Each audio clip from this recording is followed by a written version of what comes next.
Bonsoir Camille et Bonsoir. allez-y sans plus tarder, montrez-nous les buts de cette partie.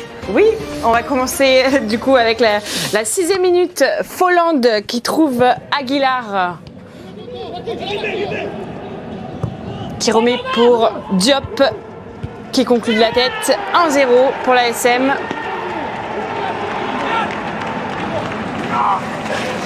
« 51e minute, Herrera récupère. Mais il ne voit pas que Maripane a anticipé.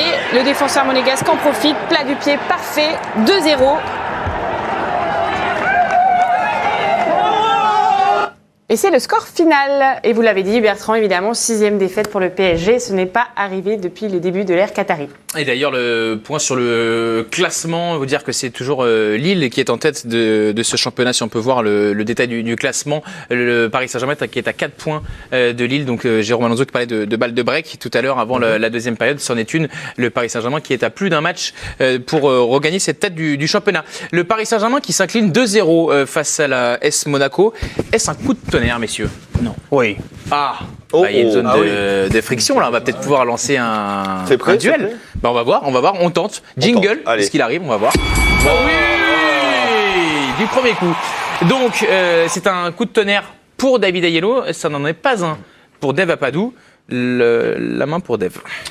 On a fait une première partie pour dire que Paris, depuis le début de la saison, n'est absolument pas convaincant en championnat, est absolument illisible et absolument inconstant. On a aussi expliqué en première partie qu'il fallait faire attention aux projections sur le match de Barcelone. Barcelone était une équipe particulièrement faible, dont les faiblesses tapaient dans le mille par rapport aux qualités du PSG. Et on savait que Monaco était extrêmement bien préparé, avait un peu plus sécurisé, avait bien préparé son match, et que donc on pouvait s'imaginer que Paris, ce Paris-là, puisse ne pas enchaîner, et c'est ce qui s'est passé. David.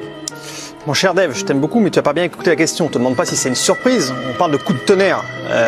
Effectivement, on a dit dans la première partie de l'émission que ça serait pas surprenant que Monaco fasse un résultat et qu'il fallait pas s'attendre à un Paris Saint-Germain-Champagne. Mais le coup de tonnerre, il est là. Le Paris Saint-Germain, bon an, mal an, qui jouait mal, s'était accroché à cette Ligue 1. Pendant un moment, il avait même réussi à reprendre la tête au goal average. Et là, il se retrouve à 4 points.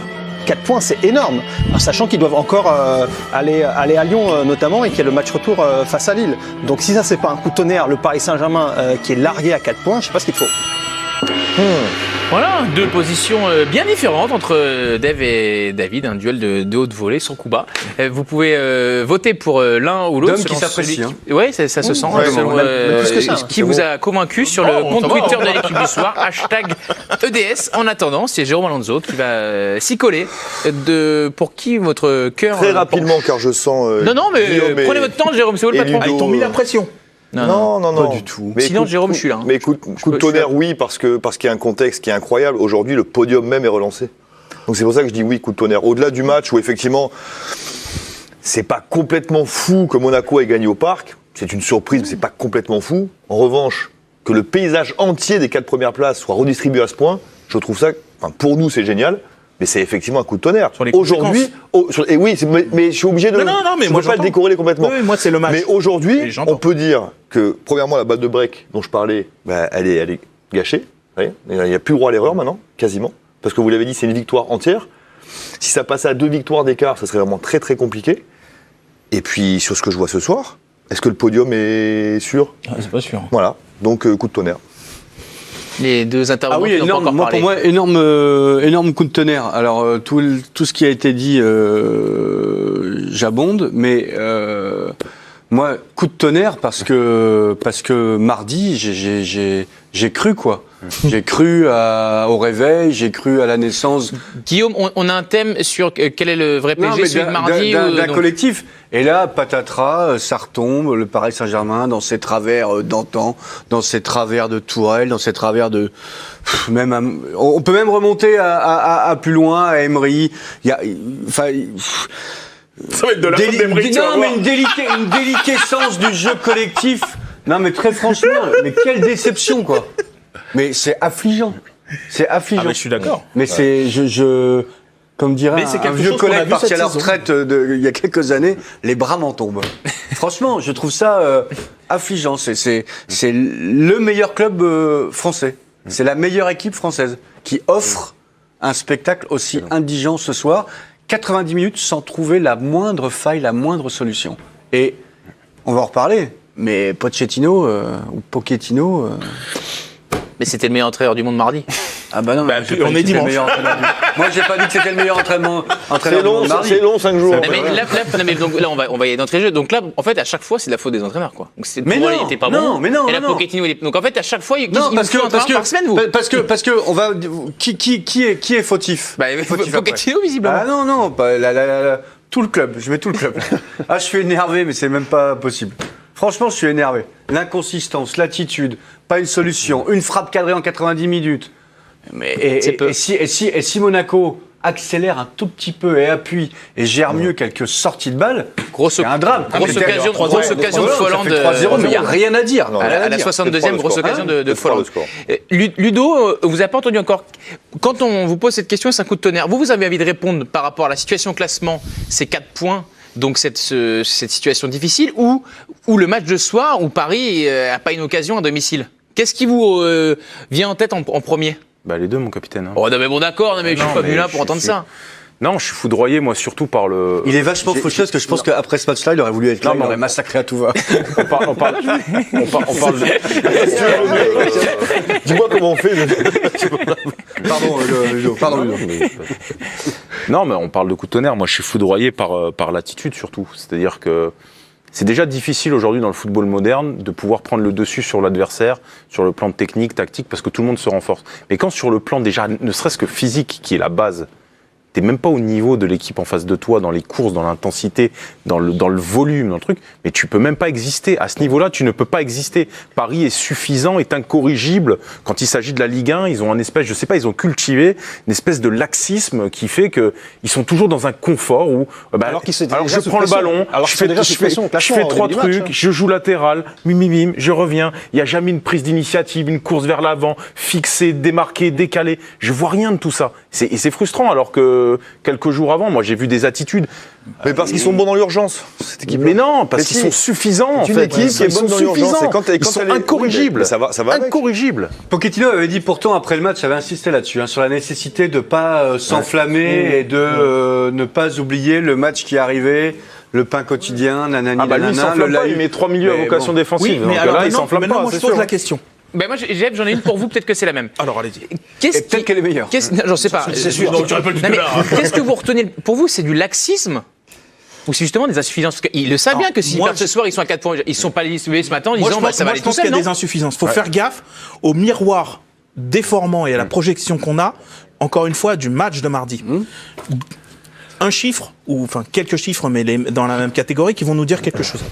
Le match de mardi, c'est respectivement 103 et 104 km parcourus par PSG Barcelone. L'un des deux a fait 104, je sais plus. Bref.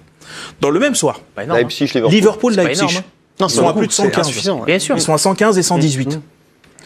Donc ça veut dire que le match de mardi, en termes d'intensité, puisque là on parlait de physique, de machin, c'était faible en fait. Tu as entendu la stat à la mi-temps ?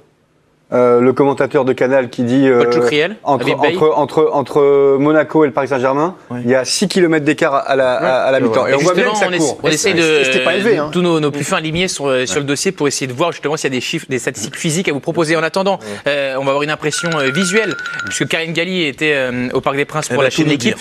Bonsoir Karine. La question qui nous agite, c'est est-ce un coup de tonnerre ? Et je vous propose de répondre à cette question à la lumière de ce que vous avez vu au stade. Et il y a quelques éléments là, d'un point de vue de l'attitude et du physique qui ressortent. Est-ce que vous abondez dans ce sens-là ou pas forcément ? Dites-nous tout, Karine. Oui, mais ça me gêne un petit peu que vous preniez évidemment l'angle du PSG, parce que j'ai quand même, moi, avant tout envie de saluer ce qu'a fait Monaco ce soir. Ils étaient extrêmement sérieux, tactiquement, c'était parfait. Ils ont suivi les règles à la perfection. Il y a eu un match plein de tous les joueurs, c'est-à-dire qu'il y avait 11 joueurs sur le terrain. J'ai l'impression qu'il y en avait 15 ou 20, parce qu'à chaque fois qu'il y avait un Parisien qui avait le ballon, il y avait 2-3 monégasques sur le porteur du ballon. Ils ont exercé un pressing très bon, très juste, et ils méritent largement leur victoire. Et si Paris est passé complètement à côté, mais tant pis pour eux, je veux dire, je suis désolé, moi. Cette semaine, j'ai loué le match de Paris face à un Barça qui était nul. Ce soir, j'ai envie de louer Monaco qui a fait tout ce qu'il fallait face à un PSG qui était pas vraiment concerné, avec un milieu de terrain qui a rien proposé. On parlera des individualités aussi, je pense, mais je comprends pas comment on peut passer d'un Mbappé cette semaine en Ligue des Champions au Mbappé qu'on a vu ce soir. On peut mettre aussi Icardi dans le même sac, mais bon, l'homme du match face au FC Barcelone, c'était évidemment Mbappé. Donc oui, c'est très décevant du côté de Paris, mais moi j'ai vraiment envie de louer ce qu'a fait Monaco ce soir, parce que cette victoire est amplement méritée. Oui. Non mais très bien Karine, mais par rapport à pour faire la soudure avec la question, on n'enlève évidemment rien à la victoire de l'AS Monaco, mais donc pour vous c'est pas forcément une surprise, donc pas forcément un coup de tonnerre parce que Monaco est supérieur à Paris et qu'ils avaient gagné le match aller. Vous voyez les choses comme ça? Non, mais on est tous très déçus de ce qu'a proposé Paris ce soir. Je pense qu'on est tous d'accord. On a vu une équipe qui avait le ballon mais qui n'en faisait rien, qui a quasiment eu 0 occasion, qui se projetait pas vers l'avant. On a vu des joueurs qui se désintéressaient du jeu, comme Icardi ou comme Mbappé. Mbappé a perdu des ballons, il n'allait jamais les récupérer. La première fois qu'il est allé essayer de récupérer un ballon, c'est face à un énième ballon qu'il avait perdu face à Tchouaméni, et on est à la 75e minute. Donc évidemment que ce qu'on a vu ce soir, c'est pas scandaleux, mais c'est très gênant de la part du PSG, qui n'a pas fait du tout un bon match, qui n'a pas été collectif, qui n'a rien montré, et je comprends pas comment on peut avoir un PSG aussi différent à l'espace de quelques jours. Donc oui, c'est scandaleux, mais je préfère quand même toujours mettre l'équipe qui a fait le travail et qui l'a très bien fait, et ce soir c'est Monaco. Ça n'empêche que Paris est passé à côté du début jusqu'à la fin. Merci beaucoup Karine Galli. On va prendre la direction de l'autre studio pour voir Camille Macali qui a une déclaration à nous relayer. Oui, une déclaration de Marco Verratti, perdant du soir du coup chez nos confrères de Canal. Il dit « On savait qu'on jouait contre une bonne équipe, ils ont de très bons joueurs, mais ce sont des matchs qu'il faut gagner car on commence à perdre beaucoup d'opportunités pour gagner ce titre. Il faut aussi comprendre qu'en France, il y a des grandes équipes, ça y est. » Donc voilà. Oui, s'il est obligé de le rappeler, c'est la 6e défaite, donc ce serait bien ça va pas de soi, qu'ils en aient dans le conscience. Donc oui, ça veut c'est dire que là, les déclarations sont pas fracassantes, mais il doit considérer c'est les matchs sur le banc limite, si tu as besoin de rappeler ça, tu vois, les autres clubs n'ont pas besoin de le rappeler. Paris, s'il a besoin de le rappeler, c'est qu'intimement, il ne le pense pas. Il ne pense pas qu'il y ait de grosses équipes dans le club.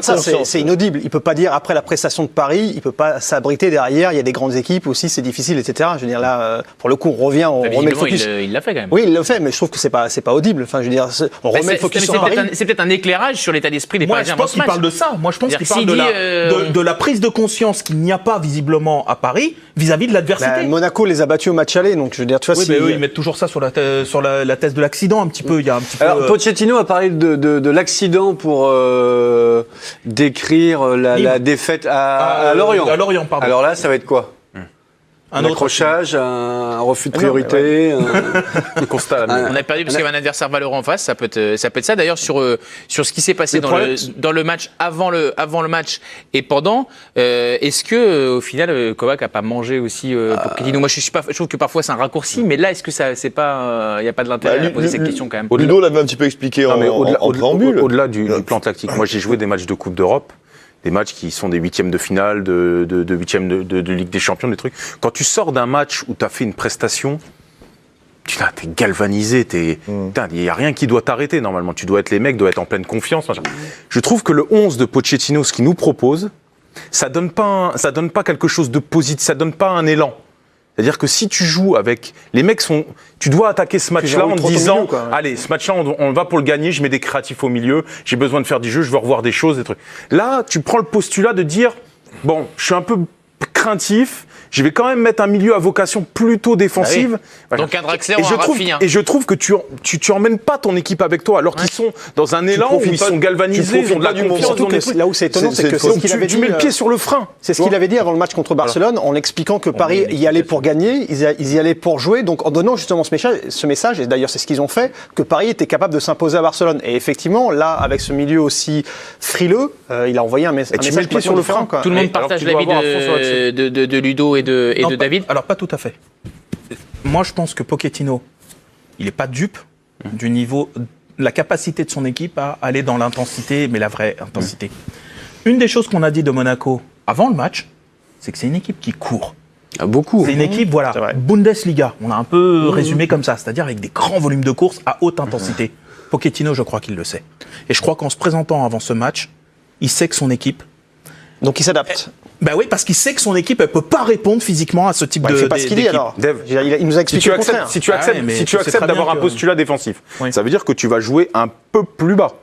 Donc Oui. ça veut dire que les courses vont être beaucoup plus longues. Ouais. Si t'es pas une équipe qui court beaucoup et si t'es pas en forme physiquement et qu'il le sait, Peut-être qu'il s'en remet à chaque fois Mbappé, un petit peu comme un autre entraîneur allemand. Ça qui, à un serait moment, quand même finit par minimaliste. penser que Ça serait quand Mbappé même Neymar, minimaliste Attends, comme attends, vision. Dev, quoi. Dev, Jérôme ce que tu viens de dire, c'est intéressant. Depuis 3 ou 4 ans, est-ce qu'il y a un autre plan de jeu que celui-là au PSG Ah, que mais de s'en plus ça remettre va, à plus Neymar, ça va. Neymar et Mbappé Voilà. Non. Bah non. Voilà, on a répondu. Ah, mais C'est-à-dire Jérôme- que quand tu as répondu à la question physique, on est tous d'accord pour dire qu'effectivement, il y a un déficit de 10-12 bornes par match. Vraiment Et s'il se qualifie en quart de Champions League, ça sera peut-être encore pire. Ah bah oui. D'accord? Donc, partant de ce constat-là, depuis 2-3 ans, tu n'as qu'un plan A, tu n'as même pas de plan B. C'est miser sur le fait que Mbappé ou Neymar fera un grand match, ou Verratti. Voilà. Si tu n'as pas ça, dites-moi la dernière fois que Paris a gagné un match difficile. À part ça, c'était pas difficile. Ah non, mais là, il faut C'est pas remonter difficile. Non. Donc, la dernière fois que Paris a pioché, était mené, est revenu, s'est battu. bah, Old Trafford. Contre Bergame. Ouais, ou Bergame. Ou... Non, mais si Non, mais si on Old prend Trafford, sur les 20 ouais. derniers mois, il y a Manchester, 2 matchs. ouais. Manchester. Mais Old Trafford sur le talent principalement Et d'un mec Old qui s'appelle Trafford, Neymar. Old Trafford, c'est Neymar, les gars. C'est Neymar. Je suis d'accord. Old t'as Trafford, raison. c'est Neymar. Bien sûr que t'as raison. C'est pas une équipe qui physiquement Oui, oui, s'est remis qui- dedans, Ouais, qui a ça a qui a Jérôme, roulé sur les autres. C'est que Le t'as un dernier mec gros qui- match comme ça que tu évoques, c'est PSG-Liverpool.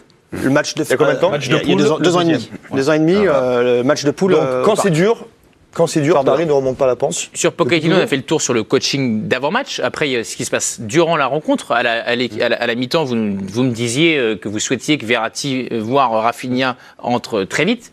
Ils sont entrés en jeu, mais à 0-2. Puisque le coaching a eu lieu à la 55e. Gay et Rafinha, Arrêta l'avait Verratti, déjà marqué. Herrera. Je comprends pas On le cette voit idée ici. de- Est-ce que là aussi, est-ce que ça c'est encore une erreur? Ou bon. Mais Verratti peut jouer une demi-heure, mais il peut pas jouer une heure ou 45 minutes.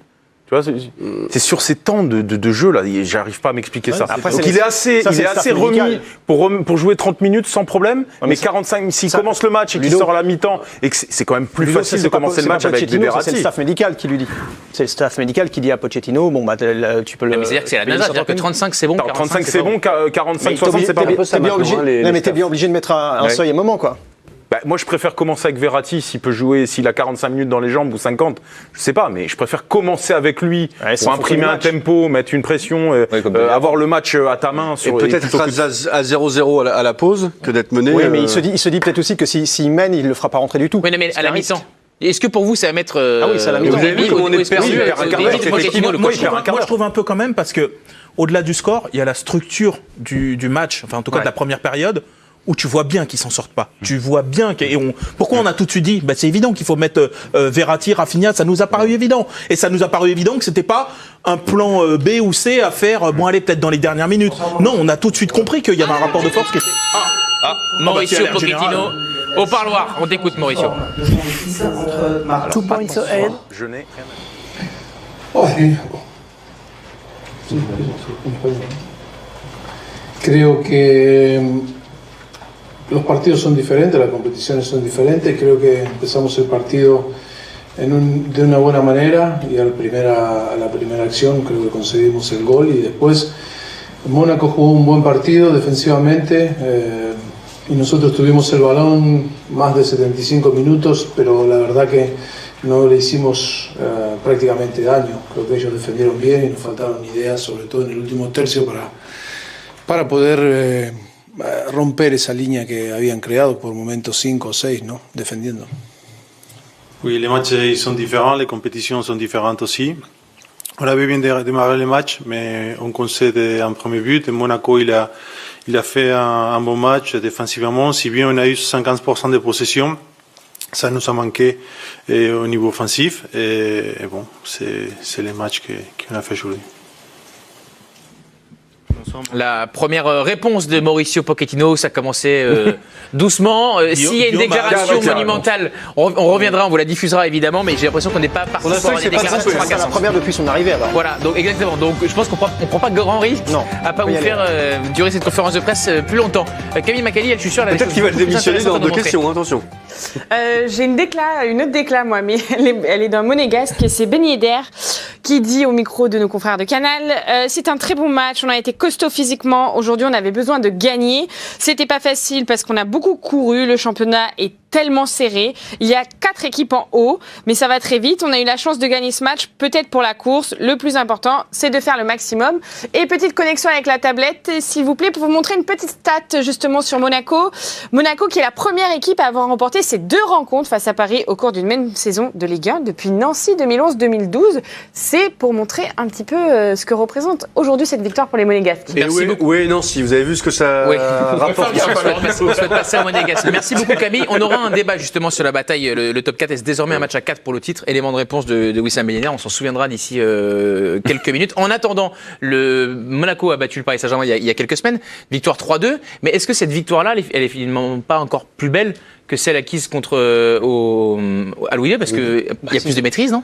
Beaucoup parce plus. Parce qu'il y avait 2-0, balle de 3. Il y avait 2-0, il y a 2 buts hors jeu et une tête de Keane sur la barre. 0 à Louis II que. Non, mais t'as 2 buts hors jeu et t'as une tête de Keane sur la barre au match aller. Donc tu peux facilement te retrouver à 3 ou 4-0. Quoi. Là, c'est un match de la première à la dernière minute qu'ils ont maîtrisé, contrôlé, où ils ont absolument laissé aucune alternative au PSG. Et je pousse même plus loin. Je trouve même que le 2-0, limite, ils peuvent se dire, tu sais, ils ont la balle de 3-0, mais qui est énorme, c'est magnifique. Et à ce moment-là, le match est plié. Alors, il se trouve qu'ils ont le buvard du premier but. Ah oui. Il y a un côté leçon ce soir. Oui, je suis d'accord. Allez-y, Il y a un côté leçon ce soir. Bien sûr. À Louis II, t'as ce côté courageux justement. Voilà, match difficile, courageux. Paris rate la balle de break. Un peu chanceux. Réussite un petit peu, mais il en faut. Dans le match, il en faut. Contre Paris, t'es mené 2-0 pour gagner 3-2. Il faut qu'il y ait un petit événement. Paris, en plus, t'avais des blessures en fin de match. Mais néanmoins, c'est pas pareil. T'as le match aller, t'as le courage, la réussite. Là, ce soir, c'est le coaching déjà. Et coaching avec Fabregas, etc.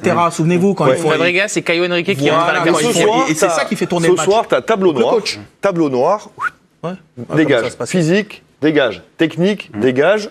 Attitude, dégage. Voilà. Ce soir, c'est leçon dans tous les compartiments du football de haut niveau, de la première à la dernière minute. Donc c'est une grande différence entre les 2 matchs, je trouve. Moi j'ai été impressionné, mais même un garçon comme Kipembe qui, disons, a du répondant physique. Il a volé en éclats. Tchouaméni, ce qu'il lui fait à la fin, il est obligé de le dessouder 2 fois. C'est incroyable. On est à la 80e. Je trouve que la jeunesse monégasque a donné une leçon et a marché sur le grand Paris Saint-Germain. Alors même privé de Neymar, mais Guillaume, après le grand Paris Saint-Germain, est-ce qu'on peut dire le grand Paris Saint-Germain? C'est l'équipe de ces 10 dernières années. D'accord, mais c'est 7, 8 titres, je sais plus. Là, on parle de la saison en cours. Je veux dire, encore une fois, on l'a dit dans la première partie. Mais David, personne voyait Monaco avant le match. Pas trop non plus. On a quand même dit qu'il fallait, enfin en tout cas de ce côté-ci du plateau, on a quand même dit qu'il n'y aurait pas un Paris Saint-Germain Champagne parce que effectivement on l'a pas vu en Ligue 1 cette saison. Appuyé par le président. Appuyé par l'excellent président. Mais, les mecs qui encore une fois, Dave en a parlé. Les insuffisances de Paris. Bon bah ce soir il y a eu un effet de loupe. On les a revus ce soir. Ce que disait Bertrand quand vous m'avez interrompu sur le rôle de l'entraîneur. Finalement oui, vous avez certainement raison. L'entraîneur, il est peut-être pour rien, parce qu'on avait les mêmes manques avec Tourelle, et on voit exactement la même chose, où on ne voit pas. Voilà, avec Pochettino. Il y avait un duel il y a quelques minutes maintenant qui avait opposé l'aile droite du plateau, David face à Dave. C'est serré, mais d'une courte tête, Dave qui l'emporte. Est-ce un coup de tonnerre? Vous aviez dit non. Donc oui, notre public n'est pas si étonné que ça. C'est assez étonnant. On va avancer dans cette émission et on voulait vous proposer un débat avec des images qui est le fautif sur le premier but marqué par l'AS Monaco. Je vais vous demander d'être attentionné pour pouvoir bien regarder ce but. Soyez vigilants. On va vous lancer les images. Ne clignez pas des yeux, messieurs. C'est maintenant qu'on regarde tout ça avec ce déboulé côté gauche. Vous voyez Kimpembe qui est à quelques mètres. Florenzi est largué. La remise d'Aguilar avec Kurzawa qui n'est pas forcément bien passée. Marquinhos devant ses cages et qui devance Idrissa Gueye. Vous avez le ralenti sur le placement de tout le monde et sans sauter, 2 têtes, Aguilar et Diop, et ça suffit dans les 5,50 m, sachant que vous avez vu Navas, il prend un but dans les 5,50 m. C'est jamais Navas. Comment? C'est jamais Navas. Non, qui est le fautif?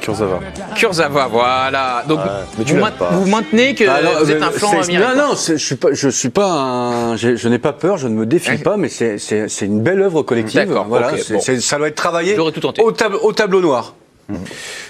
il y a l'embarras du choix. On a du Marquinhos, du Florenzi, Kurzawa et Kimpembe. Donc ça vient de tous les côtés. Ce Kimpembe, il est carrément à droite alors qu'il est axial gauche. Eh bien, allez, commençons, je réfléchis en même temps, commençons par le début, éventuellement Florenzi sur ce déboulé qui n'est pas son poste, parce que c'est Kimpembe qui est le plus proche du centreur Folland. Allez-y, c'est pour ça que je dis Florenzi, justement, parce qu'en fait, effectivement, vous avez tous souligné les décalages qui sont produits, notamment Kimpembe qui vient couvrir, mais en fait, au départ, Florenzi est trop, et je voulais bien c'est sur un contre, hein. C'est sur un contre, ballon, mais il revient en marchant, il le voit, il n'est pas du tout dans une attitude. Alors du coup, Kimpembe le voit qu'il il n'y va même pas, donc il s'est dit je vais le couvrir. Kimpembe va couvrir Florenzi, Marquinhos va couvrir Kimpembe et Kurzawa va couvrir Marquinhos. Et il est peut-être fatigué, David, vu qu'il a joué mardi. C'est peut-être ça. En tout cas, effectivement, physiquement et dans l'intention, il n'y est pas. Donc pour moi, Florenzi est à l'origine de cette action et ensuite toutes les conséquences. Et ben par ordre chronologique, Kimpembe maintenant, Jérôme, puisque c'est lui qui est proche de Folland. Kimpembe vient compenser. Ouais. International, champion du monde, 400 matchs en Ligue 1, à un moment donné, tu décides de compenser, tu y vas. Tu fais pas semblant. Tu fais pas semblant. Là, il est à 2 mètres du centreur, c'est un match de haut niveau, c'est une balle de break, c'est un match pour le titre quasiment. Sur cette action-là, j'ai déjà vu se dépouiller il n'y a pas si longtemps que ça, rappelez-vous. Sur cette action, il se dépouille pas, il laisse centrer, et derrière, enchaînement cascade. Mais pour moi, une fois qu'il a décidé de compenser, il doit y aller à fond, et s'il l'a pas fait, il a pas coupé l'angle de centre. À la suite de ce centre qui va se terminer au deuxième poteau, c'est Aguilar qui remet. Donc Ludovic Kurzawa qui est trop loin de Aguilar, c'est ça? Le pauvre, c'est le dernier maillon de la chaîne. Il compense succession de bêtises de ses coéquipiers. Alors après, on peut imaginer que Florenzi qui monte. Il a fait une montée et puis il y a eu interception. Bon, en marchant, c'est un grand mot. Mais en tout cas, il y a eu une interception, ça a joué dans son dos, ça arrive. Kimpembe, il est entre deux eaux, le temps que le ballon arrive, il est possible qu'il n'ait pas le temps d'être au contact du centre. Après, Kurzawa, il doit gérer l'incendie, c'est-à-dire que lui est dans la surface, Marquinhos est au marquage et lui, il est fixé sur le ballon. Il doit être de 3/4 et il doit voir que derrière.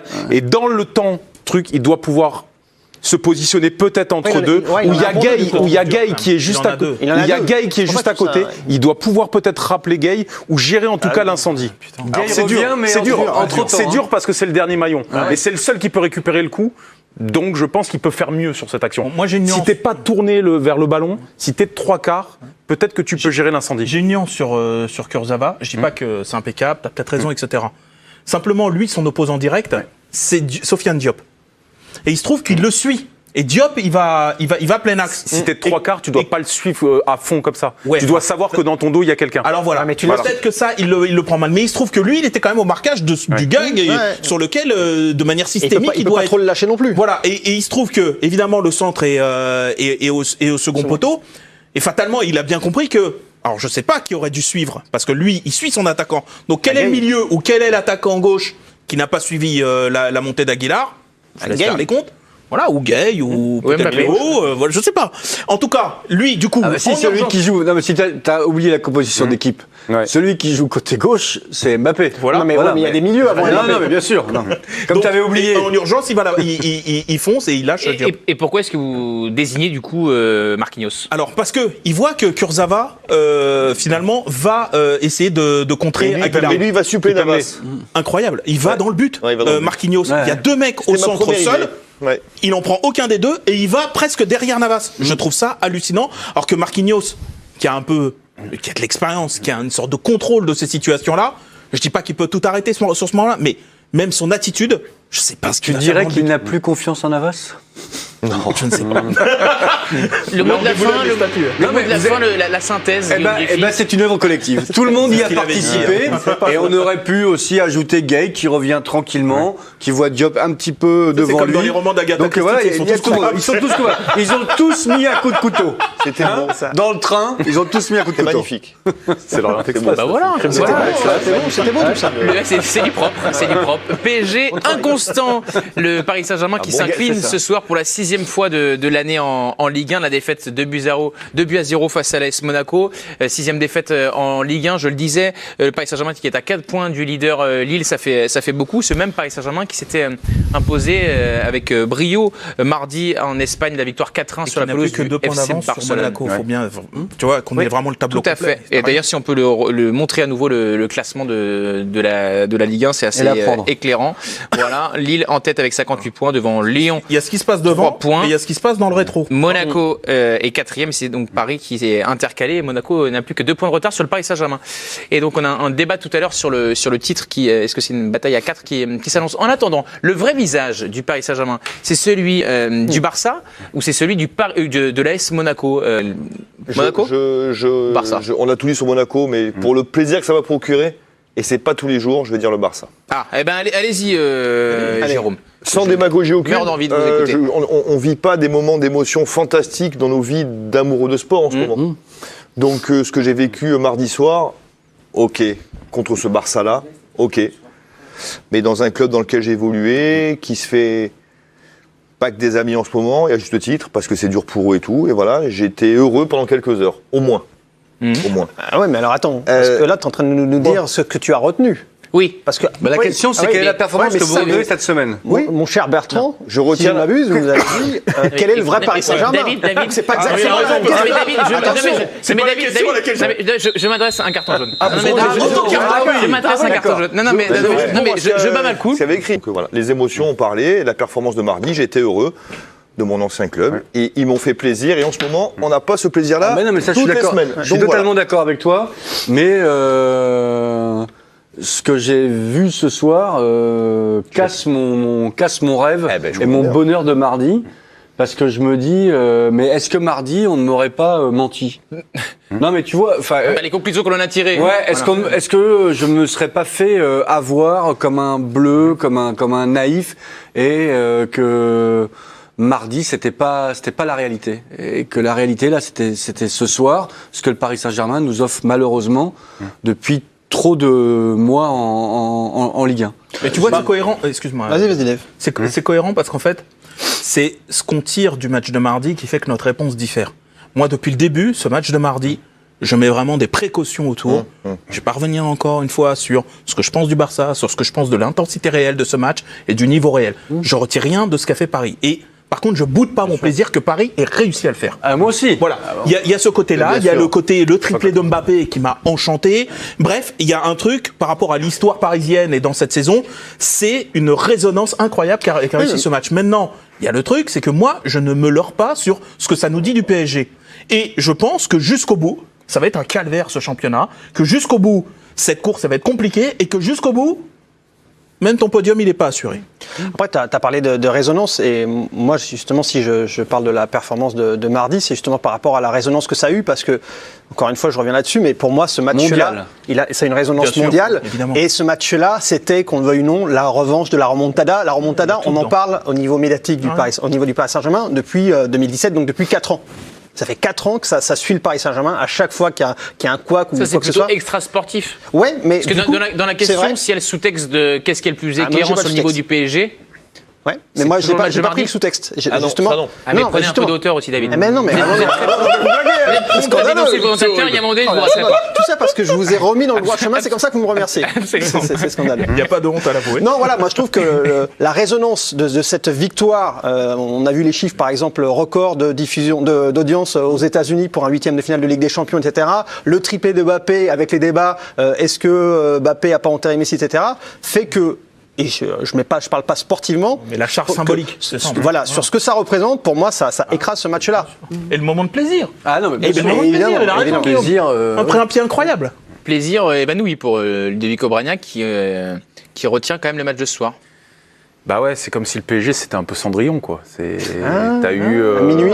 Bah ouais, t'as eu toute la mascarade jusqu'à minuit, puis à minuit tout s'effondre, quoi. Tu vois, le rêve était là, mais non, il était palpable, mais il est parti en fumée. Et je suis obligé d'associer le match du coup à celui-là parce que ça pose un doute. Il y a un vrai doute. Oui. Est-ce que le Barça était à la hauteur? Est-ce que Monaco taperait pas le Barça? Mais c'est sûr. Parce que je me dis, est-ce que Monaco, finalement, sur un match aller-retour, est-ce que Monaco, il les tape pas? Quelqu'un sur Twitter m'a interpellé. Ce Monaco-là, match aller-retour. Oui. Est-ce que ces Parisiens, ils sont capables de se sublimer qu'une fois de temps en temps, ils sont pas capables? Tu vois, ça crée tout un doute autour du match. Du coup, je suis obligé de retenir ce match-là. Et ce qu'il faut retenir également, c'est que Marco Verratti était remplaçant ce soir au coup d'envoi. Il est entré à 35 minutes de la fin de la partie et Mauricio Pochettino a été interrogé en conférence de presse pour nous donner des explications à ce choix, cette décision. Les compétitions sont différentes. L'entraîneur argentin du Paris Saint-Germain. différent. Es una decisión en la cual, C'est une décision pour le protéger. sobre todo para protegerlo, no estaba en condiciones de jugar 90 Il n'était pas en mesure de jouer 90 minutes. fue lo suficiente y Il a joué quand on a pensé que c'était nécessaire. L'écart entre les deux. Les propos Non. ça pose question quand même. C'est-à-dire que Marco Verratti, il est né en 92, je crois. Bon, il revenait de blessure, mais il revient souvent de blessure. Il est extraordinaire, mais le problème, c'est qu'il ne peut pas faire 2 matchs en une semaine, quoi.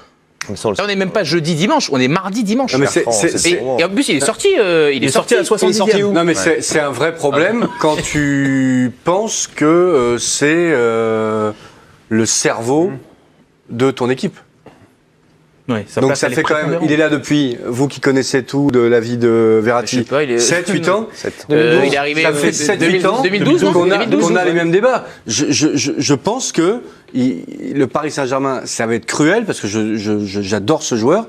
Je pense que le Paris Saint-Germain, à un moment, doit se comporter comme un très grand club et ce garçon.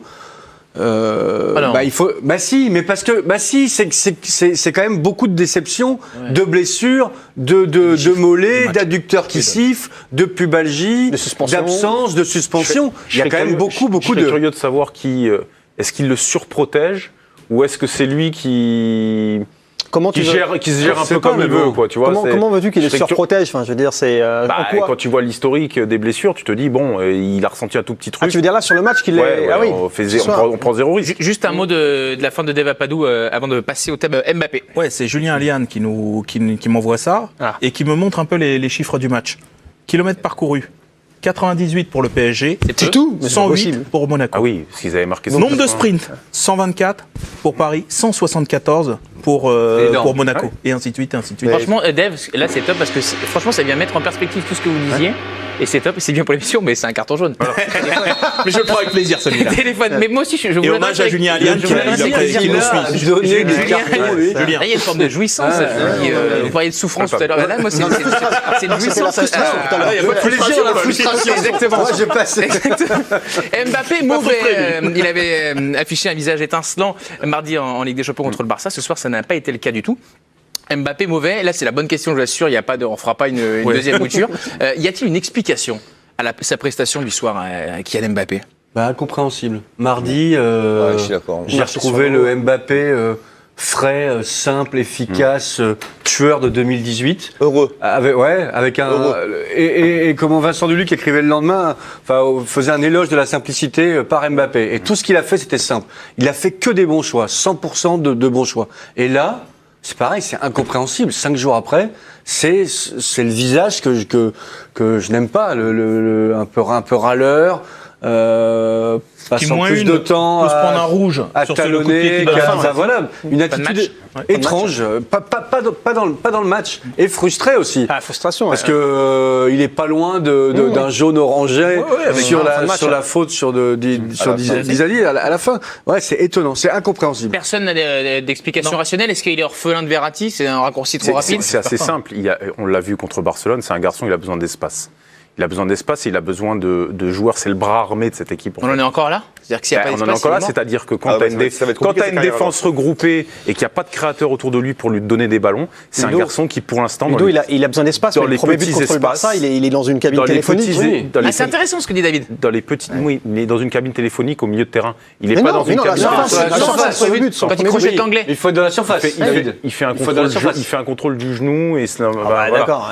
Mardi, c'était le but de l'année et puis là maintenant c'est un contrôle. Moi j'ai jamais dit que c'était le but de l'année. Je dis simplement quand il est face à une défense regroupée et qu'il n'a pas quelqu'un pour venir lui donner un coup de main, qu'il peut pas s'appuyer sur quelqu'un, et dans le jeu combiné dans les petits espaces, il a beaucoup plus de mal que lorsqu'il a son jeu. C'est presque le Paris Saint-Germain quand ils ont la possession face à une équipe comme ça. C'est pas là où tu peux mieux le mettre en lumière. Moi, il y a quelque chose sur lequel j'ai encore un point d'interrogation. C'est pas une réponse que j'ai, mais j'ai un point d'interrogation sur Mbappé, sur son côté batailleur quand la situation elle est compliquée. Quand les circonstances du match sont compliquées, quand lui est dans un jour compliqué, quand tout n'est pas fait pour que briller. Ça te rappelle pas quelqu'un, ça? Alors attends, je vais aller plus loin. Par rapport à ce fameux match de mardi, le lendemain, il y a eu une performance un peu voisine, celle de Haaland. Et souvenez-vous des débats qu'on a eus, c'est les deux qui sont en train de chasser Cristiano et Messi, etc. C'est le but d'une passe décisive, Haaland. Hein, voilà, exactement, contre Séville. Vous avez vu le match de Haaland Oui. Voilà. Au-delà des buts, la générosité qu'il met dans l'effort, ce type est gourmand de jouer. Et c'est quelques jours après, et même il a moins de jours, à la limite que Mbappé, puisque c'est pas mardi-dimanche, lui. Mbappé, je lui vois pas cette même capacité à aller dans le dur. Il nous a dit contre les buts à entraînement, il veut tout gagner, marquer tous les matchs. Il a joué 48 heures. Je suis d'accord avec vous. C'est pour ça que moi ça me déçoit. C'est parce que j'aimerais bien que ce soit autre chose qu'une posture statistique, mais que ce soit aussi une posture de jeu qui est je vais résoudre le truc, même si c'est contraire. Et ça, je le vois pas encore. Président Alonso demande la parole. Mais il n'y a pas de corrélation entre être un dur au mal et être bon quand c'est difficile et compter ses buts à l'entraînement. Ça n'a rien à voir. Il a raison. Compter ses buts à l'entraînement, ça tient d'une forme de comptable statistique qui tient presque, pour moi, à l'égoïsme. Un peu. À l'individualisme, en tout cas. Le comportement de Kylian Mbappé mardi et la différence avec ce soir, même si c'est plus dur tactiquement, et la différence d'attitude, la même attitude qu'Haaland a contre Séville et hier, ça veut dire beaucoup plus. Ça veut dire que le garçon est prêt déjà à affronter les situations difficiles et à répéter ce genre de match. Kylian Mbappé, quand c'est difficile, il renonce. Il fait qu'une partie du boulot. Non, mais il joue que les coups offensifs. Kylian Mbappé, il fait qu'une partie du boulot. Oui, mais donc et il a besoin de faire la deuxième partie du boulot. Ça va l'aider à être meilleur. Il n'a jamais défendu globalement. Il faut qu'il apprenne. Donc, il y a une part de renoncement. Il y a des marges de progression. Tu as une part de renoncement. Un peu. Oui, un peu. Mais c'est pas gros mot. Mais d'ailleurs, c'est tellement. C'est battre contre ça. Oui, mais exactement. C'est une base de travail fantastique. Même l'action où il se fait piquer le ballon et qu'il refait. Il se dit, franchement, j'abuse tellement. Là, franchement, ça fait trop flagrant. Faut au moins que je fasse l'effort. Messieurs, je suis très inquiet parce que Mauricio Pochettino a fini de s'exprimer et j'ai peur qu'on ait raté quelque chose.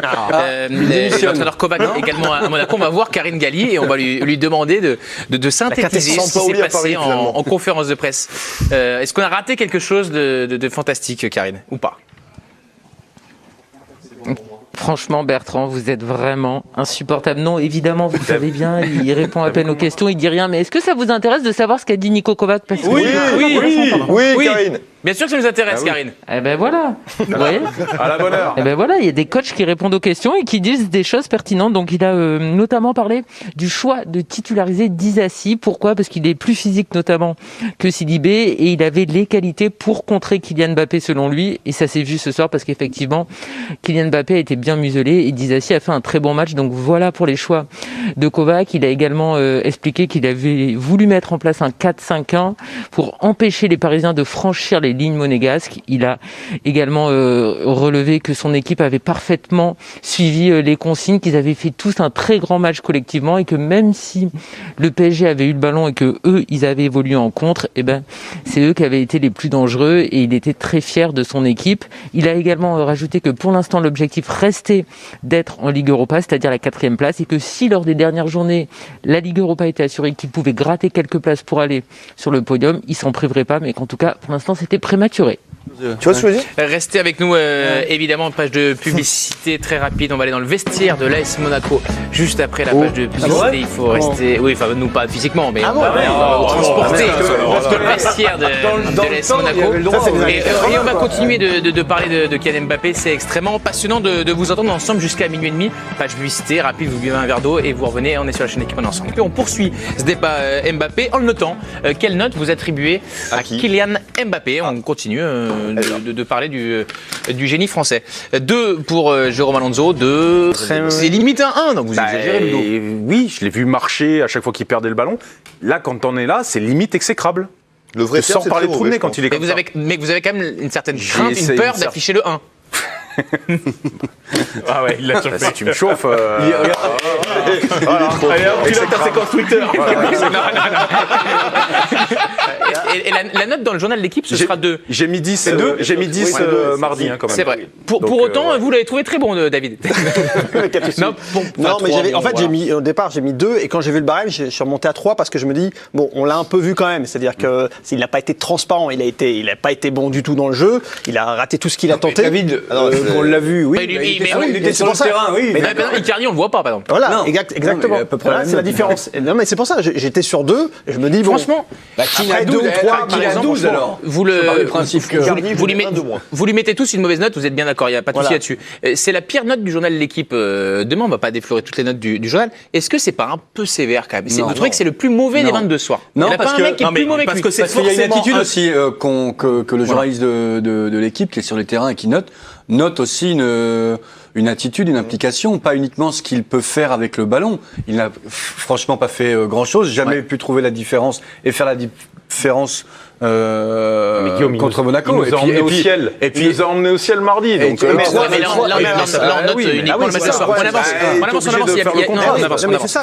La question que j'ai envie de vous poser, c'est est-ce qu'un autre joueur vous le... David, moi la question que j'ai envie de vous poser, c'est quelle note vous donneriez à Sofiane Diop? Là, je pense que les notes vont être un peu supérieures. Je peux. 7. Je cherche mon 7. Moi aussi, je cherche 7. Ouais. 7. Qui a quelque chose d'intelligent à dire sur Diop? Je peux pas donner la parole à tout le monde. Juste rappeler que c'est un joueur qui, au départ, est pas prévu pour être titulaire dans cette équipe, quand tu vois un peu les noms, etc. Et qui a saisi parfaitement sa chance parce que, je crois qu'on l'avait dit en première partie, Kovac est quelqu'un qui a tout de suite flashé qui a capté que c'était quelqu'un qui était capable de faire des courses à haute intensité, intelligente, qui est intelligent dans le jeu, techniquement c'est propre, et que forcément ça répond à pas mal de choses qu'on veut voir de l'AS Monaco. David aimerait que vous notiez Mauro Icardi. Quelle note est-ce que vous donnez à l'attaquant de Guillaume, Ludovic, qui veut se faire Icardi? Je vois ce que je vois. La note suffit à elle-même. D'accord. Suffit à elle-même, mais quand tu as une équipe et un milieu de terrain qui ne joue quasiment que dans la latéralité et jamais dans la verticalité, quand tu es toi tout seul au milieu d'une défense à 3 et que tu es au milieu de la pampa, il y a un petit côté excusable sur certains points. Alors après, il n'est pas assez mobile, il n'est pas si assez ça. Et le ballon, il n'est jamais arrivé dans sa zone. Terminons cette séquence de notes avec une note positive. Souhaitons-le, Kovac. Quelle note vous attribuez à l'entraîneur de l'AS Monaco? 10, voilà. Il a magnifiquement préparé ce match. On l'a entendu aussi à plusieurs reprises et ça m'a plu parce que je pense que c'est la clé d'un football alléchant. Deux touches. Voilà, deux touches. C'est la... Comme vous là. Comment? Deux touches là. Tac, touches, hop, voilà. Je reprends la main. Hop, mais je cours. Pour vous dire que petite page de publicité rapide. N'oubliez jamais deux choses. Là, c'est sérieux, c'est très important. Vous serez dans le vestiaire de l'AS Monaco. Séquence formidable. Non, franchement, c'est top. C'est la prolongation de l'équipe du soir. On vous accompagne pendant une trentaine de minutes encore et on est ravis pour débriefer notamment ce match entre le Paris Saint-Germain et l'AS Monaco. On va voir et vous allez voir beaucoup de buts européens et des jolis buts. Donc vraiment, restez avec nous et cette séquence AS Monaco. C'est maintenant, ça arrive de suite. Ces images de la joie des joueurs de l'AS Monaco dans le vestiaire au Parc des Princes et les mots de leur entraîneur Kovac. Je vous propose de vivre ce moment-là. Je veux 2 jours Je veux 2 jours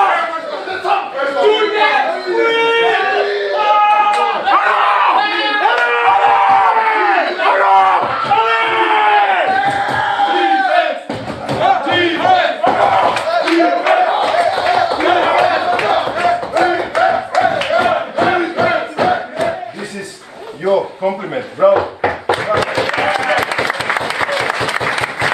And now, 2 jours.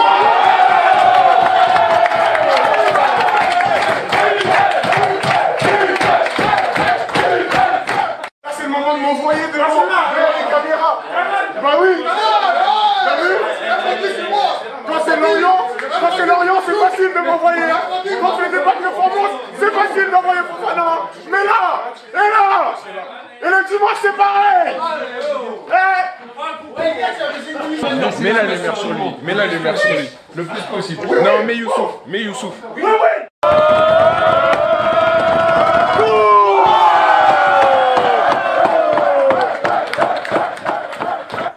Elles sont belles ces images de la joie monégasque. On n'est pas absolument pas partisans, mais ces images de vestiaire-là, peu importe les niveaux, frais, peu importe les degrés, c'est toujours hyper intéressant. Et donc les joueurs très contents d'avoir 2 jours de repos. Oui, RTT, c'est souvent important. les joueurs réclament la double prime, la triple prime, et là c'est 2 jours. Ils ont pas eu le temps de J'ai une question aux 2 anciens joueurs professionnels. Bon, là, il n'y a plus les boîtes, il n'y a plus rien. Mais qu'est-ce qu'on fait quand il y a 2 jours? À Monaco, qu'est-ce que vous faites là, admettons, là vous êtes Benjamin Lecomte. Qu'est-ce que vous faites? Bertrand, vous adressez qu'à quelqu'un qui a joué que dans le sud et un que dans le nord. Donc nous déjà, il y a les prendre en famille, bord de la mer, 25 degrés. Lui il était en doudoune et en bonnet toute la journée. Il y a la mer dans le nord. C'est pas la même vie. Regardez le teint, c'est pas la même vie déjà. Donc nous c'était petit resto à la. Mais là il n'y a pas un resto. Là, si vous êtes Lecomte, là vous faites comment? Mais si, mais à Monaco, il y a pas confinement, il y a pas couvre-feu, je crois à Monaco. Ah, les restos sont ouverts le midi peut-être. Je crois. Je me demande, c'est pas ouvert. C'est jet privé, Marrakech. Non, les restaurants, non, je crois que c'est des cœurs d'hôtel peut-être. Jet privé, Marrakech 2 jours. Gros budget. Ah, voilà, hop, 10 000, le jet, on a Guingamp, la nuit pareil, ok, très bien. Très bien. Non, il y a une vraie réponse. Ça, c'est une vraie réponse. Ça, c'est votre meilleure intervention. Ce qui est étonnant, c'est que Bertrand pose la question de savoir ce que font les joueurs quand ils ont 2 jours, alors que vous le savez très bien. Pas du tout. Je le savais avant, mais maintenant qu'il y a le Covid, je ne le sais plus et je le regrette. Avec eux. Bon, c'est l'heure du JT Express avec Camille Macali. Sampaoli arrive à l'OM. Bertrand. Comment? On revient au sportif, c'est bon? Bah oui, mais l'extra sportif d'une certaine manière, c'est du sport aussi parfois. Camille, allez-y. Oui, et dernière nouvelle très très chaude, vu que c'est nos confrères d'RMC qui l'annoncent. Accord entre l'OM et Sampaoli jusqu'en 2023. Ça y est, c'est fait. Seul petit problème, on ne sait pas quand est-ce qu'il va arriver. Ils sont en train de se mettre d'accord. Sampaoli va arriver avec son staff. En revanche, du côté de Marseille, évidemment, qu'on va discuter avec Nasser Largué. Donc pour l'instant, on ne sait pas qui sera sur le banc pour le choc des Olympiques dimanche prochain. Mais sachant quand même que Sampaoli doit terminer sa saison avec son équipe de l'Atlético Mineiro. Pardon. C'était ce qui était prévu. Ils l'ont libéré parce qu'il n'y a plus rien à Ils l'ont libéré. Et ils veulent le libérer. Camille, deuxième chance, Camille, attention. Non, j'avais oublié, je me suis fait distraire par vos conversations. Et bien, évidemment, connexion avec la tablette en plus pour vous montrer que Sampaoli a fini sa saison et qu'en plus, il a piqué une colère et qu'il s'est fait expulser lors du match Atlético Mineiro face à Recife. Voilà. Ou Recife, je ne sais pas trop comment. Oh non, c'est Recife. Oui, mais il y a un match la semaine prochaine à minuit et demi ou à 1h30 le 26 octobre. Ouais, mais il faut bien qu'il entraîne cette semaine-là. Il a fait exprès de se faire expulser peut-être pour partir plus vite et pouvoir coacher. Peu importe à la limite s'il arrive cette semaine ou la semaine prochaine. Donc Sampaoli, bonne ou mauvaise nouvelle? Non, mais ça après, il faut voir en situation. Mais en fait, on se demande quand même si ça vaudrait pas le coup. Maintenant que ça a l'air fait, verrouillé. Bon, maintenant la question est plus de savoir est-ce qu'on est pour ou contre. La question aussi quand même. Non, parce qu'après, une fois qu'il est là, maintenant, à toi de jouer.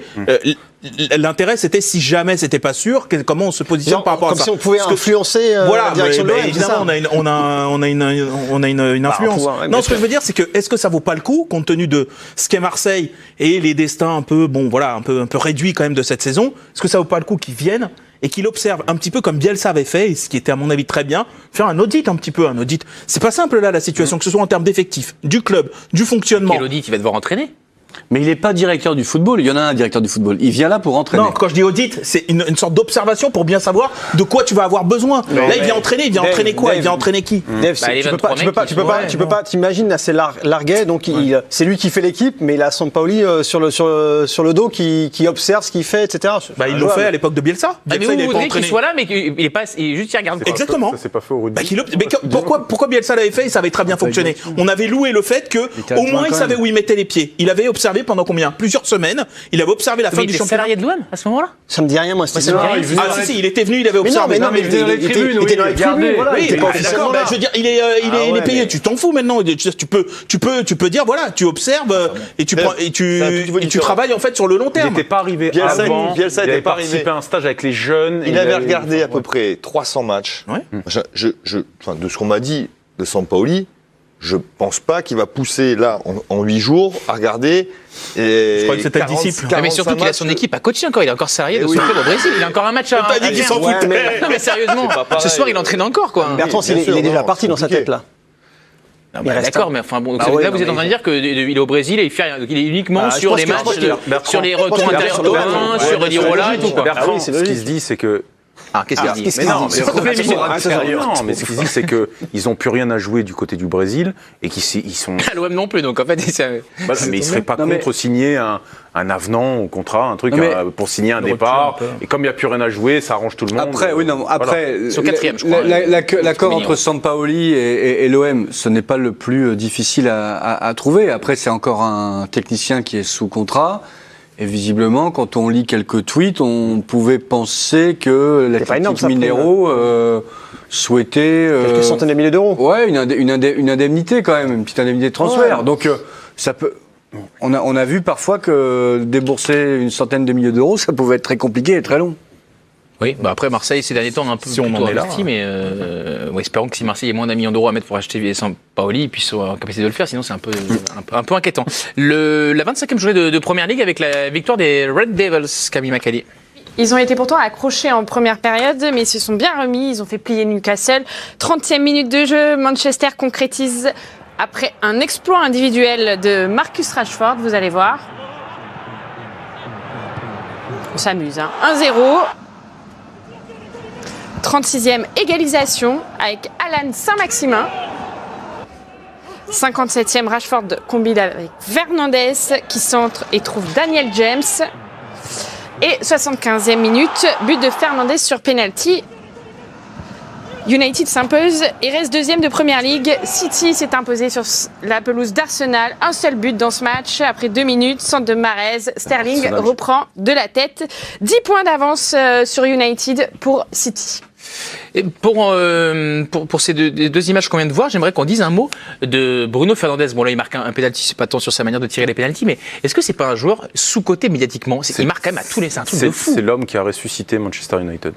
On en parle il est beaucoup, arrivé dans un moment sous-côté médiatiquement, moi j'ai l'impression que justement il a été... Je suis rarement à l'équipe du soir, mais j'ai rarement eu des débats sur Bruno Fernandes. Il n'est pas peut-être grand public. 15e but de Fernandes. Je suis d'accord. Statistiquement et au niveau de l'impact sur les résultats, c'est incroyable depuis son arrivée. Il y a un tout petit truc par rapport à la médiatisation, c'est que dans les gros matchs, par contre, il a toujours été mauvais, il a été absent. Ouais. Que ce soit dans le Big Six, que ce soit aussi, souvenez-vous, on l'a vu contre l'équipe de France avec le Portugal. Portugal-France. Voilà, il avait été contre-performant. Pas le seul, mais bon. C'est pas le seul, bien sûr, mais voilà, parce on l'observe. Et je trouve qu'il lui manque un petit peu cette dimension-là. Ça va venir, certainement, mais pour l'instant, il manque ça. Personne ne veut rajouter un mot supplémentaire sur Bruno Fernandes? Merci beaucoup. La 24e journée de la Liga avec l'adversaire du Paris Saint-Germain, le Barça, qui a été tenu en échec face à Cadiz. Oui, Barcelone qui ne se guérit pas, ou en tout cas qui ne s'est pas remis de sa claque face au PSG. 32e minute, Lionel Messi a pourtant ouvert le score sur penalty. 1-0 pour les Blaugrana. Alors ensuite, on va voir une faute de l'anglais sur Ruben Sobrino, qui provoque évidemment un penalty pour Cadix.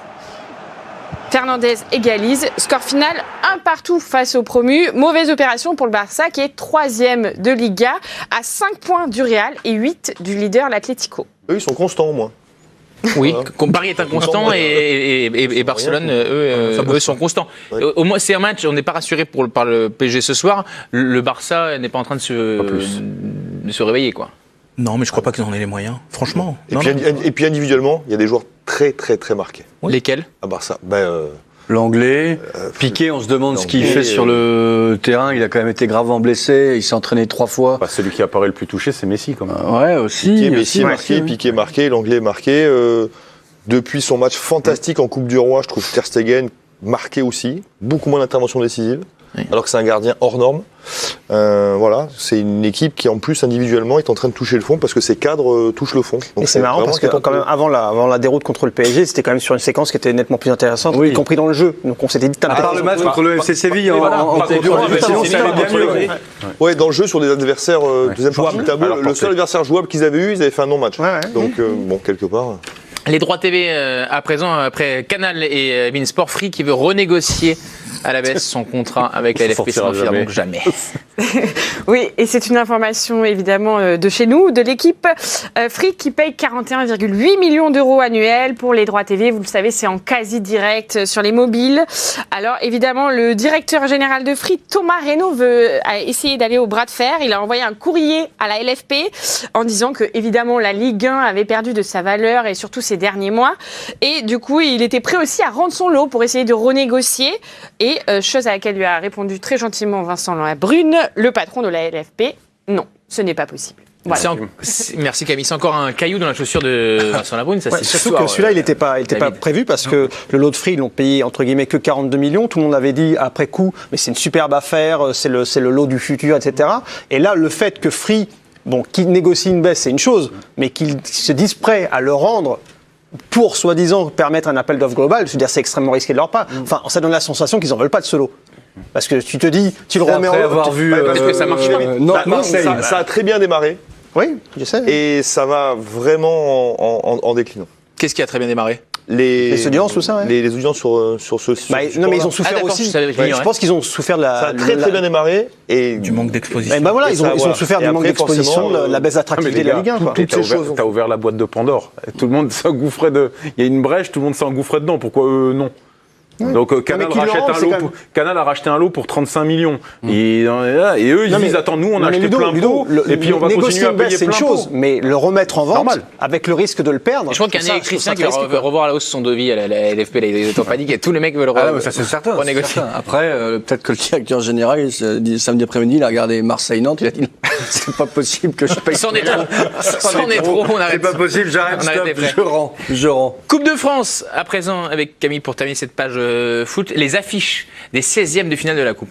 Oui, des affiches qui vont se jouer les 5, 6 et 7 mars. Alors, groupe A, on vous a sorti la plus belle affiche, Gazélec-Ajaccio, Lille. Groupe B, Nice, Monaco, Lyon, Sochaux.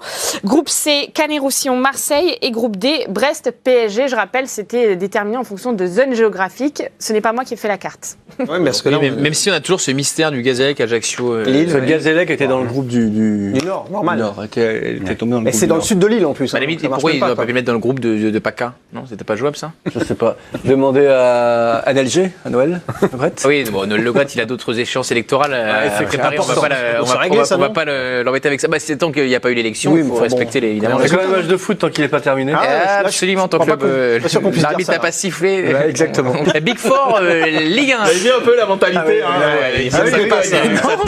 Il déteste la normalité. Pas du tout, aucun problème avec ça.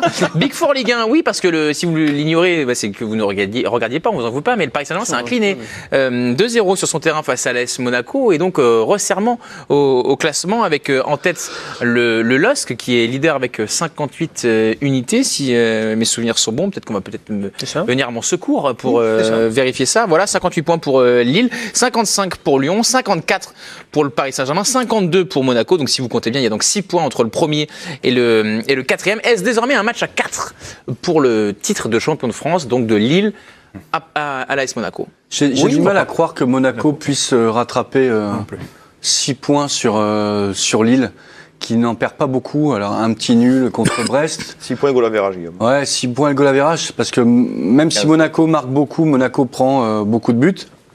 Ce soir, c'est l'exception qui confirme la règle. J'ai du mal à voir Monaco revenir. Ça reste un match à 3 pour tout le monde ici? Ça reste un match à 3. Moi, ça va être un match à 4, notamment parce que, un petit coup d'œil au calendrier, ils vont recevoir 2 fois Lyon et Lille. Donc, c'est quand même déjà un paramètre qui est à prendre en compte. Et sur la dynamique, on n'a pas arrêté les encenser à juste titre ce soir. Je pense qu'ils peuvent. 6 points, c'est rude à reprendre. Non, mais au-delà des 6 points, poser la question du match à 4, en fait, c'est poser la question, est-ce que Monaco peut être champion? En fait, c'est ça, puisque les 3 autres, on sait qu'ils peuvent l'être. Voilà.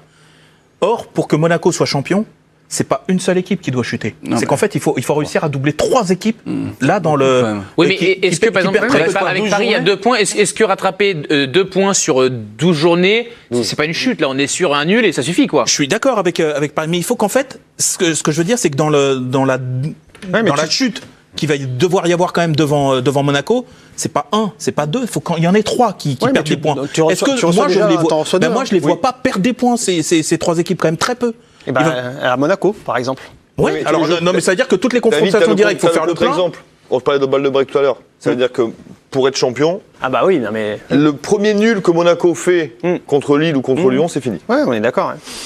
Donc c'est pas complètement fou de penser que ou Lille ou Lyon va faire nul à Monaco. Le truc, c'est Monaco que, a perdu 2 points la semaine dernière à domicile pour moi, contre Lorient. il y a une dimension psychologique, c'est que s'ils se rapprochent de la première place, 14 ils vont mars, commencer un hein, petit peu Monaco à mettre Lille. cette pression-là aussi. C'est-à-dire que là, pour l'instant, ils sont dans ce rôle de 4e, mais s'ils arrivent à 1 ou 2 points de Lille pour l'instant, de la première place, je pense que ça peut changer. On va se revoir bientôt, hein. 14 mars, Monaco-Lille. Ça, ce sera un match important. Karine Galli est toujours au Parc des Princes. Elle a vécu cette rencontre et elle va régulièrement dans les stades de Ligue 1 observer Paris Saint-Germain, Lille, Lyon, Marseille. Monaco, Marseille pour le titre un peu moins, mais ça viendra peut-être un jour. Karine, est-ce que c'est un match à 4 à nouveau? Question décodée brillamment par Dave Apadou. En bref, est-ce que Monaco peut encore être champion? C'est difficile de répondre oui, et à côté de ça, lorsqu'on voit la dynamique de Monaco, qui est la seule des 4 équipes que vous avez citées invaincues en 2021, on devrait répondre par l'affirmative. Mais honnêtement, Monaco vient tellement de loin que ça serait incroyable, ça serait un comeback sur 2021 absolument exceptionnel.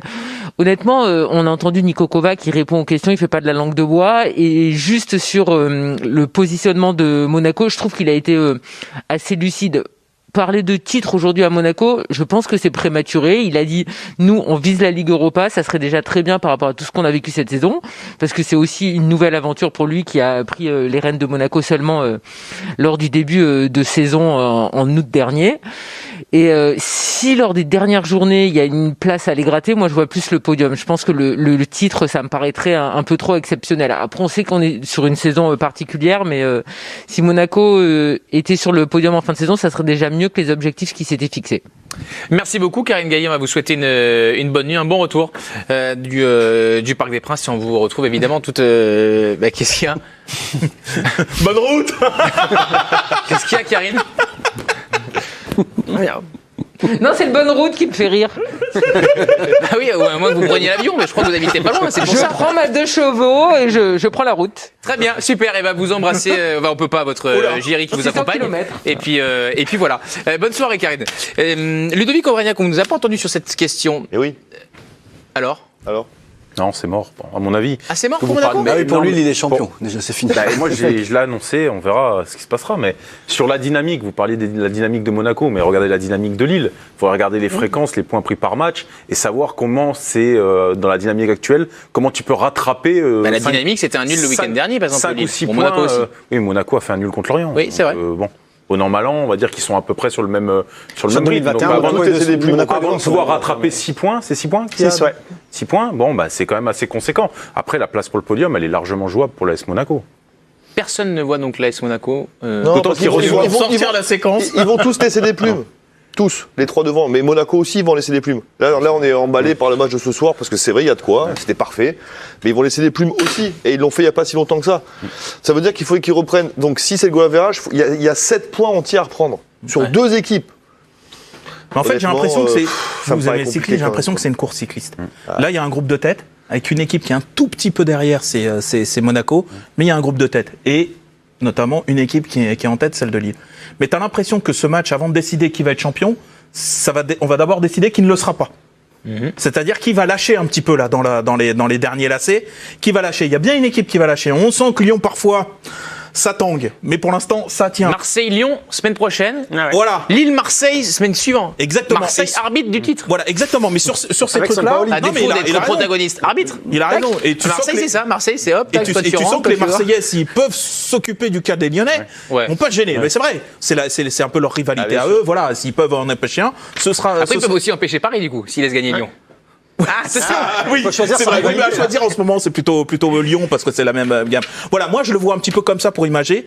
Lequel des quatre va vraiment décrocher? Lille va pas décrocher parce qu'eux ils sont en tête. C'est derrière que ça va jouer. Affaire à suivre. Voilà. Pas vraiment, ni le recrutement intéressant de Saliba et Todibo, qu'on pensait bien pendant quelques jours, mais le mal est plus profond. Cette équipe n'a plus d'âme. Et on parlait de Verratti au PSG.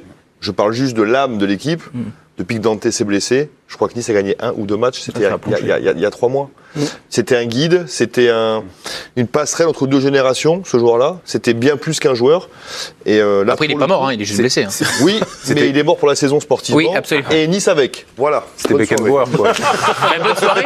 C'est d'ailleurs un peu comme ça qu'on va se quitter, puisque l'émission touche à sa fin. Merci beaucoup pour nous avoir accompagnés tout au long de cette soirée. Merci, messieurs.